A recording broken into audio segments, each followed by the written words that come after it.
Assalamualaikum warahmatullahi wabarakatuh.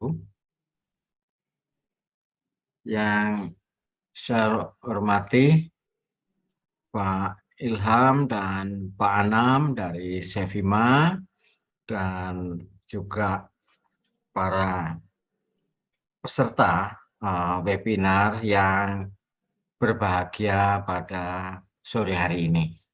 Izinkan saya akan men-share screen ini. Ya, apakah sudah terlihat Pak Ilham? Lihat Bapak. Oke, saya slideshow kan kalau gitu.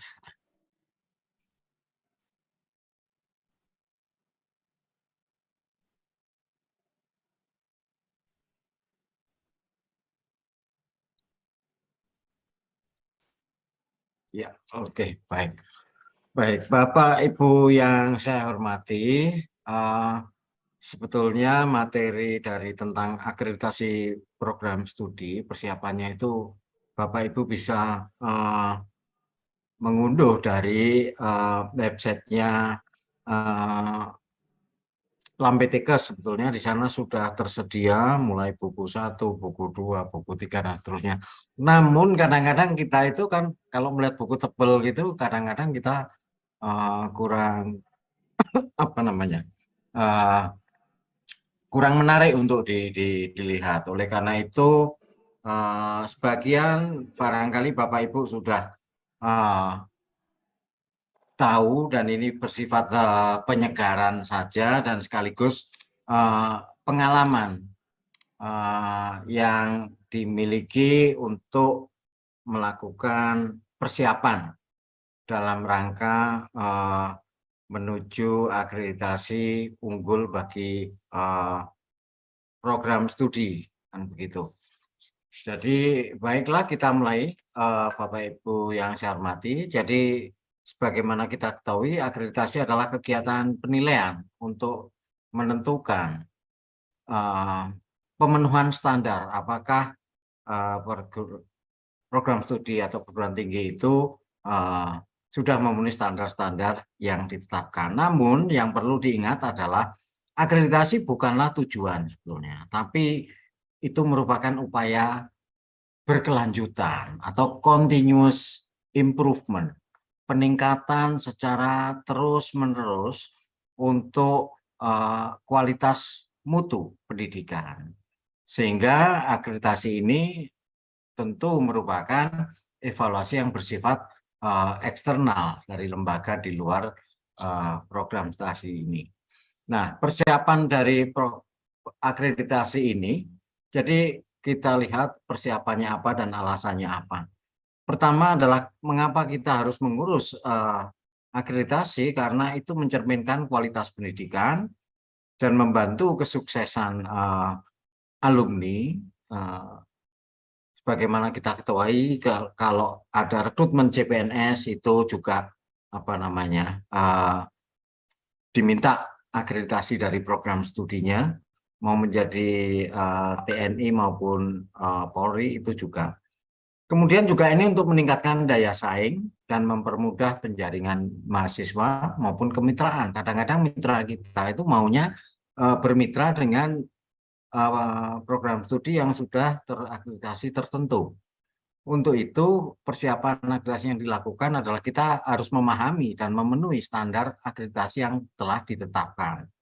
Kemudian menyiapkan administrasi dan biaya akreditasi. Kemudian juga kita harus melakukan pemantauan pelaksanaan penjaminan mutu di program studi tersebut.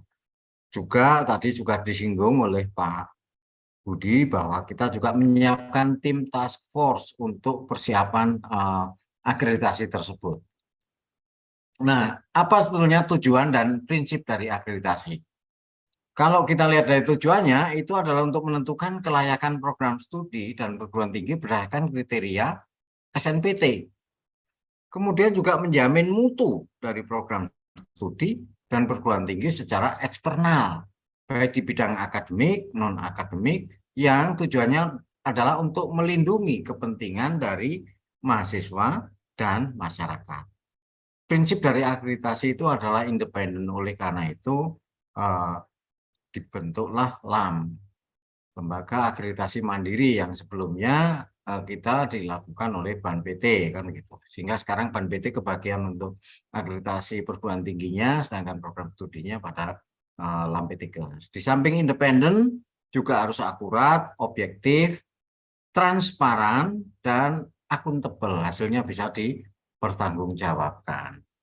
Nah, kalau kita lihat kebijakannya itu adalah seperti ini.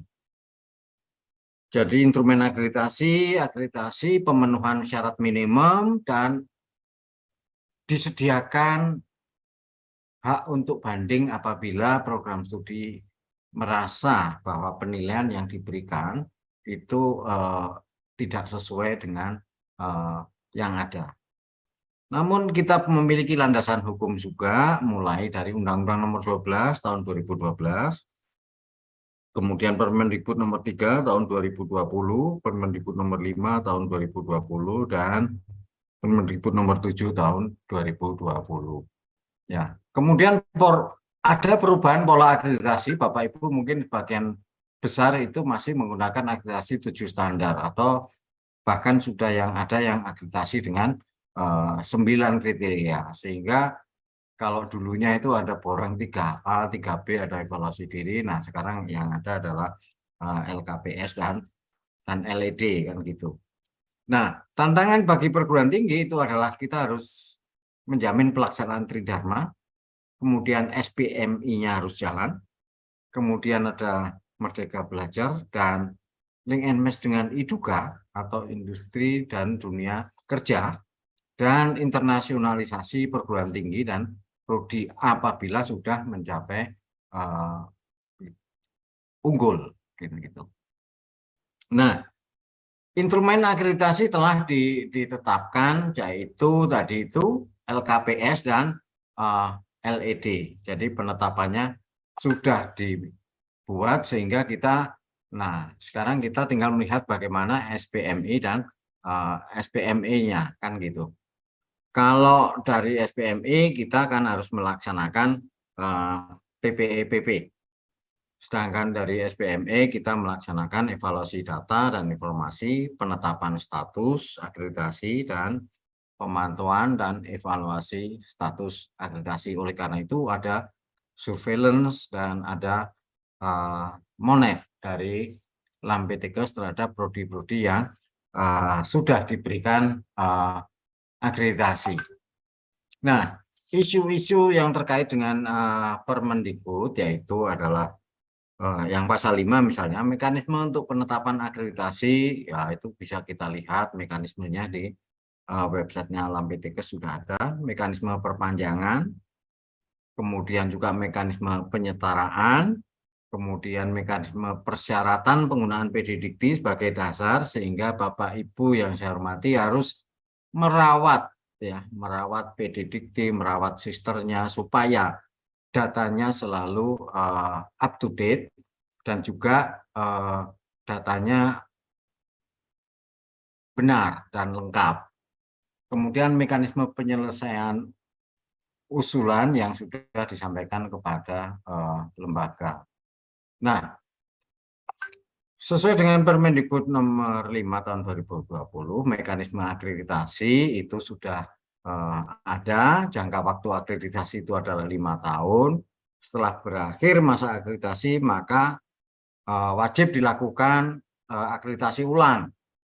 Kemudian juga LAM PT-Kes secara proaktif menginformasikan kepada APS bahwa masa berlaku akreditasi akan berakhir 1 tahun sebelum kedaluarsa. Oleh karena itu, pengelola program studi itu wajib untuk secara berkala mengecek informasi yang ada pada SIMAK prodinya masing-masing apabila ada update atau informasi yang berkaitan dengan akreditasi dari prodinya. Akreditasi menggunakan instrumen akreditasi program studi kesehatan yang disusun oleh LAM PT-Kes. Jadi karena kita mencetak tenaga kesehatan, maka tentu saja menggunakan LAM PT-Kes. Nah, akreditasi menggunakan data dan informasi yang ada pada PD Dikti. Nah, Jadi sebelum asesor itu pada waktu melakukan asesmen kecukupan maupun asesmen lapangan sebelumnya itu mengecek pada dikti informasi-informasi itu. Oleh karena itu tadi sudah saya sampaikan bahwa kita wajib merawat data yang ada pada PD Dikti.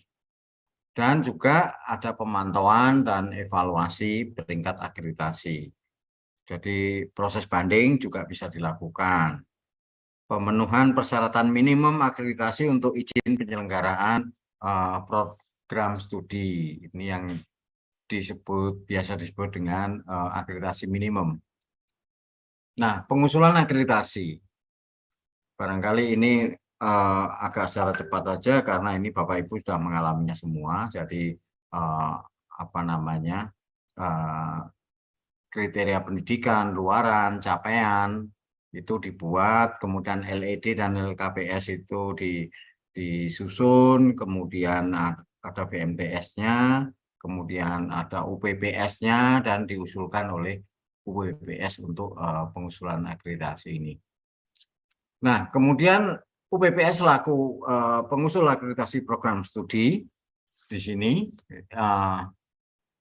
tentu saja melakukan upaya-upaya persiapan yang memadai, baik untuk dokumen-dokumennya, mulai dari dokumen pendidikan, dokumen luaran, dan capaian tridharma.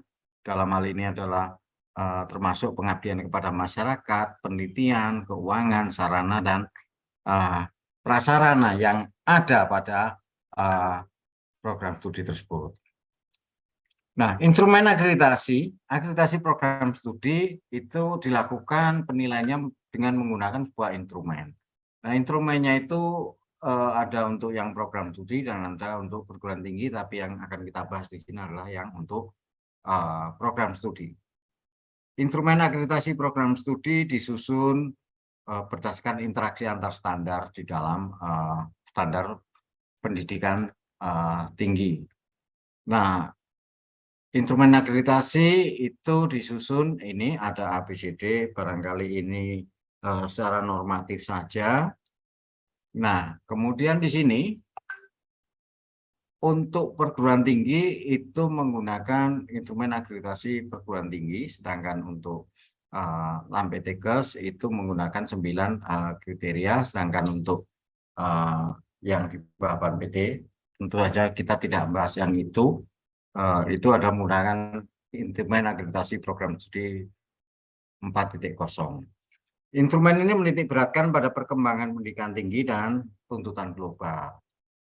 Nah, instrumen akreditasi untuk program studi kesehatan atau LAMPTKES, di sini yang pertama adalah menggunakan instrumen akreditasi yang disusun oleh LAMPTKES. Kemudian LAMPTKES menyusun instrumen akreditasi, dan yang terakhir itu adalah yang menggunakan 9 kriteria. Nah, instrumen akreditasi untuk program studi kesehatan itu spesifik dengan jenis program masing-masing program studi. Nah, jumlah instrumen program studi kesehatan itu sesuai dengan jenisnya.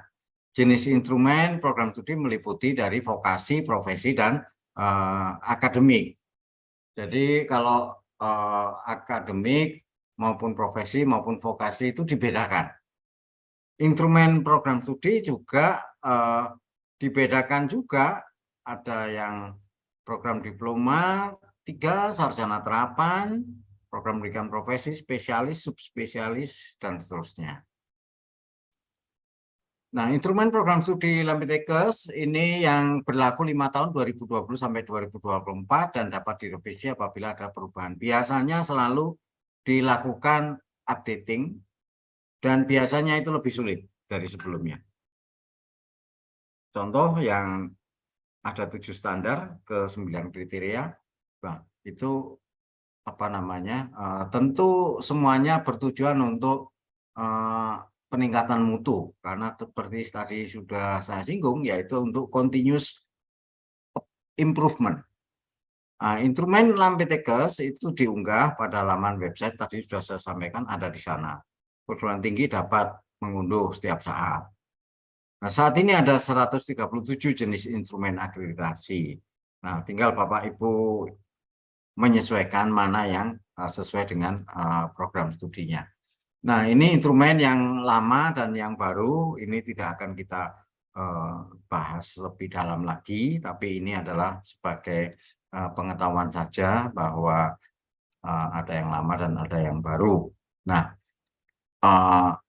kriterianya itu di sini seperti Bapak Ibu lihat ada 9 kriteria yang nantinya akan dilakukan penilaian. Nah, instrumennya ini kalau untuk instrumen akreditasi program studi maupun perguruan tinggi. Nah, sekarang LED atau laporan evaluasi diri. Nah, evaluasi diri ini adalah aspek penting dari instrumen akreditasi. Karena LED itu menggambarkan quality culture development, perkembangan dari budaya mutu. Sehingga LED itu harus didasarkan pada output atau outcome base berdasarkan output. LED lebih menitik beratkan peran dari unit pengelola program studi yang lebih besar dibandingkan dengan program studi itu sendiri. Dan kebanyakan lebih bersifat, kalau LED itu lebih bersifat kualitatif, sedangkan yang LKPS itu yang lebih bersifat kuantitatif.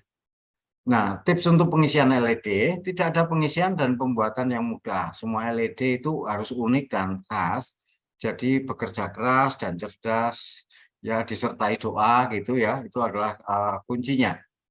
Kemudian kita juga harus menyesuaikan penyusunan dengan petunjuk pengisian dan penilaian sesuai dengan yang diinginkan oleh tim penilai. Nah, mulai sekarang itu harus dibangun dan dikembangkan proses penjaminan mutu sebagai sebuah kebutuhan, peningkatan kualitas, dan pengembangan ke depan. Semua aktivitas sekecil apapun terdokumen secara baik.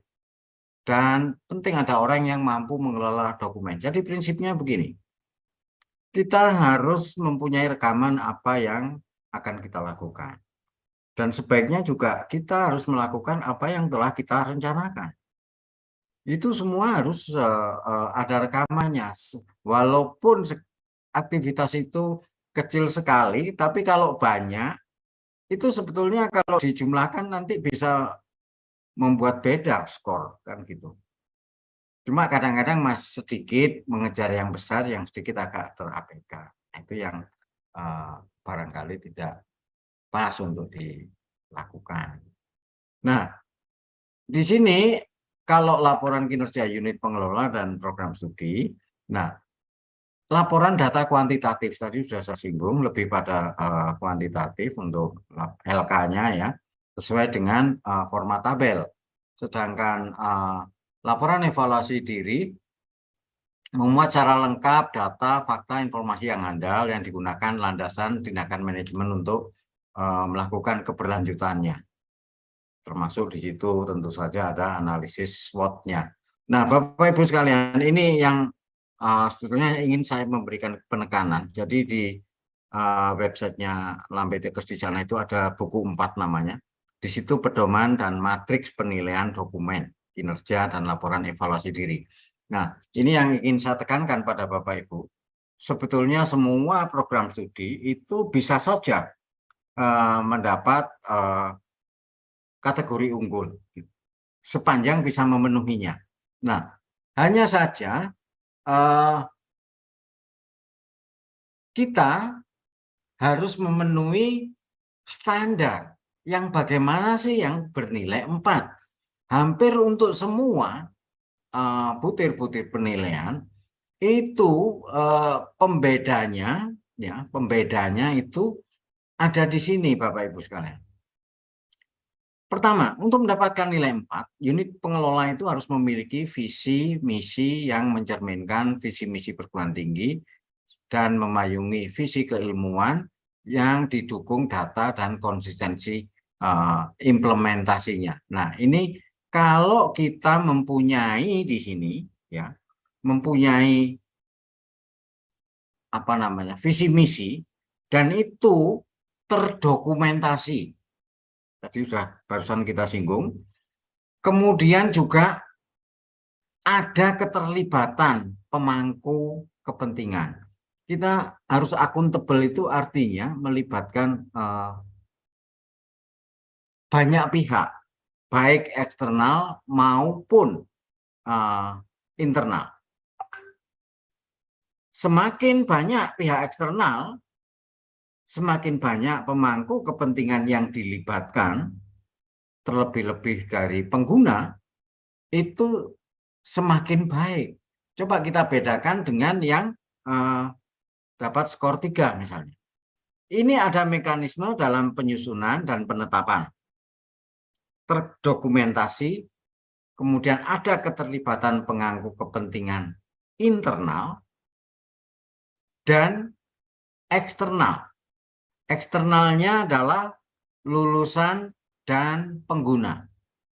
Tapi untuk dapat nilai 4, itu lulusan, pengguna lulusan, pakar, atau mitra, atau organisasi profesi, atau pemerintah. Ini menjadi pembeda antara skor 4 dan skor 3. Hanya khusus untuk mekanisme penyusunan. Dan sebetulnya sama-sama melakukan kegiatan penyusunan, hanya ketambahan unsur yang diundang yang dilibatkan itu bisa membedakan skor. Kan sayang sama-sama mengadakan kegiatan, kenapa kok dapat 3, kok tidak dapat yang 4, hanya gara-gara mengundangnya kurang lengkap. Nah, kita lihat lagi yang skor 2 bagaimana. Ada mekanisme dalam penyusunan dan penetapan visi misi, tujuan dan strategi, terdokumentasi. Ada keterlibatan pemangku kepentingan internal, yaitu dosen dan mahasiswa. Dan pemangku kepentingan eksternal, tapi hanya lulusan, tidak melibatkan pengguna lulusan. Itu sudah membuat nilainya tidak bisa maksimal. Yang satu ini ada mekanisme dan tidak melibatkan pemangku kepentingan. Nah, ini tadi makanya kita bisa melakukan pendekatan dengan berpikir secara deduktif maupun secara induktif. Kalau dengan deduktif, kita bisa mengejar. 4 itu syaratnya apa? Kita penuhi. Sehingga kita bisa mendapatkan nilai maksimal. Oleh karena itu tadi sudah saya sampaikan di awal bahwa sebetulnya semua program studi itu mempunyai kesempatan yang sama untuk mendapatkan predikat unggul sepanjang kita bisa memenuhi standar-standar yang telah ditetapkan di sana. Ini saya kira tentang penjelasannya nanti bisa di-download di websitenya Lambetikes di buku 4 untuk lengkapnya, untuk butir-butir yang lain, dan semua ada di sana. Itu makanya ada asas transparansi tadi itu. Menilainya dengan cara kayak apa sih? Itu silahkan bisa dilihat. Dan untuk memenuhinya, Bapak Ibu bisa juga melihat di sana. Pak Ilham, di sini sedang adzan, apa kita bisa break sebentar ya? Siap Bapak, kita Ya. break sebentar Bapak Ibu.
Baik, Bapak Ibu sekalian yang saya hormati, kita lanjutkan kembali. Ya, jadi di samping LK atau laporan kinerja, untuk akreditasi kita juga harus menyusun LED atau laporan evaluasi diri yang baik tentunya. Nah, yang baik itu yang bagaimana? Itu yang mencerminkan, belum. Seberapa intensif ya, seberapa intensif apa namanya para pemilik kepentingan itu dalam penyusunan LED dengan merinci keterlibatan aktor yang baik dari dalam maupun dari luar. Jadi semakin kita mendengar evaluasi dari banyak pihak, tadi itu semakin baik. Kemudian juga keserbacukupan, kesesuaian serta kelengkapan aspek dan isu penting yang diperhatikan, ditampilkan dan dianalisis dalam proses penyusunannya. Kemudian juga kualitas data. Data yang baik tentu saja yang cukup dan yang akurat, konsisten satu dengan yang lain, dan sesuai dengan isu atau aspek yang dibahas dalam menjelaskan masing-masing unsur yang ada, baik pada internal maupun eksternal. Nah, LED yang baik juga menunjukkan adanya kedalaman analisis, ya, kemampuan mengenali akar permasalahan yang dihadapi program studi, kemudian kemampuan untuk mengembangkan rencana perbaikan untuk menanggulangi masalah itu. Kemudian juga kejujuran. Evaluasi diri harus dilakukan dengan jujur, dengan data real yang dimiliki UPPS maupun PS, dan terus terang apa adanya dan tidak dibuat-buat, tidak menggunakan atau mengutip hasil evaluasi diri dari unit atau institusi lain atau plagiarisme, kan gitu. Kemudian pendekatan inovatif dan kreatif, penggunaan teknis yang mutakhir dan bervariasi dan relevan untuk menghimpun, mengolah, dan menganalisis, menginterpretasikan dan menyajikan data antara LED dan LKPS lebih mudah dipahami secara lebih baik. Kemudian juga tentu saja ada rencana gambaran secara umum, namun ringkas dan jelas tentang rencana pengembangan, baik untuk perbaikan masalah dan kelemahan yang berhasil diidentifikasi, ataupun untuk mendapatkan keunggulan kompetitif dari kompetitor yang lain. Karena program studi itu, jadi begini Bapak Ibu yang saya hormati, mengelola program studi itu seperti mengelola sebuah bisnis. Nah, sebuah bisnis itu kita kan harus menyiapkan bagaimana supaya bisnis kita itu katakanlah laku, kan gitu. Nah, supaya itu kita harus all out atau mempunyai ini tadi, menganalisis datanya jujur, pendekatan inovatif, dan ada rencana pengembangan. Karena kalau tidak, maka akan disalib oleh kompetitor. Nah, dimensi dari penilaian akreditasi. Jadi yang pertama itu tentu saja mutu kepemimpinan dan kinerja tata kelola. Itu dari versi yang lama maupun versi yang baru, di awal-awal mesti itu, kepemimpinan dan tata kelola.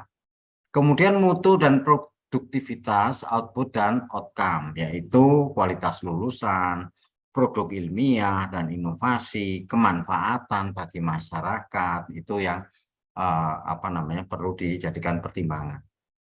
Mutu proses pembelajarannya bagaimana, penelitiannya bagaimana, pengabdian masyarakat, dan suasana akademik yang ada di program studi tersebut.